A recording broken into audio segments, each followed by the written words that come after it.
federal rental protection set to expire, many Americans fear they'll be out on the street at the end of the month. But there is still assistance out there.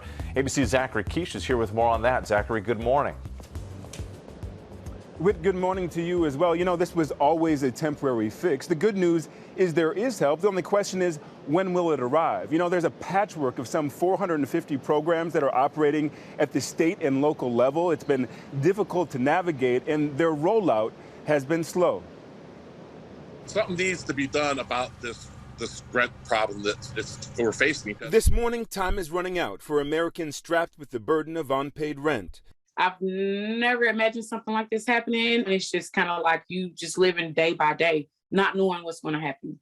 As the moratorium on evictions comes to an end on July 31st, millions could be faced with the loss of their homes.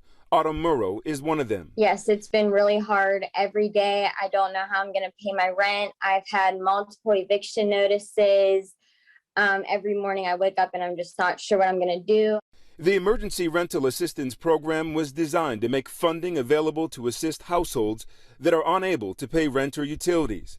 But as renters race to apply for assistance, many describe the process in several states as complicated and the money hard to get. There are program administrators that are just overburdening themselves and applicants with bureaucracy, having very complicated applications and requiring burdensome documentation, which is slowing down the process for everyone.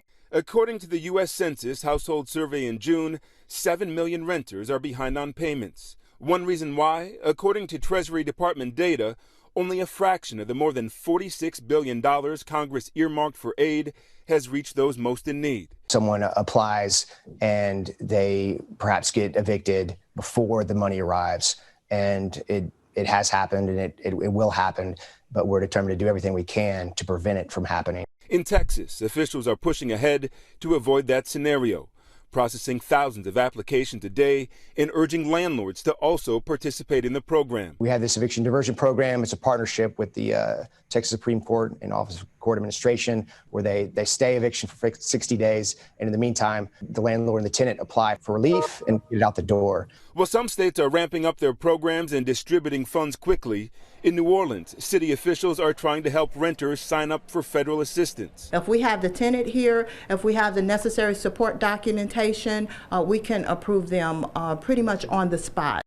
Others, like California, are extending a ban on evictions, while residents in Oregon face a more urgent predicament. They could give us a 72-hour notice and we could be gone. For many, the reality of losing homes despite government action may become a reality. I've noticed that it's just a few weeks away and I'm terrified. New Orleans isn't the only city trying to meet folks where they're at to both educate them and enroll them in these programs. While there's 7 million renters that face eviction, the true scale is much greater when you consider their families. Dan? The ripple effect's really profound. So much insecurity here for so many families. Zachary, thank you for reporting on this for us. Well, hey there, GMA fans. Robin Roberts here. Thanks for checking out our YouTube channel. Lots of great stuff here. So go on, click the subscribe button right over here to get more of awesome videos and content from GMA every day, anytime.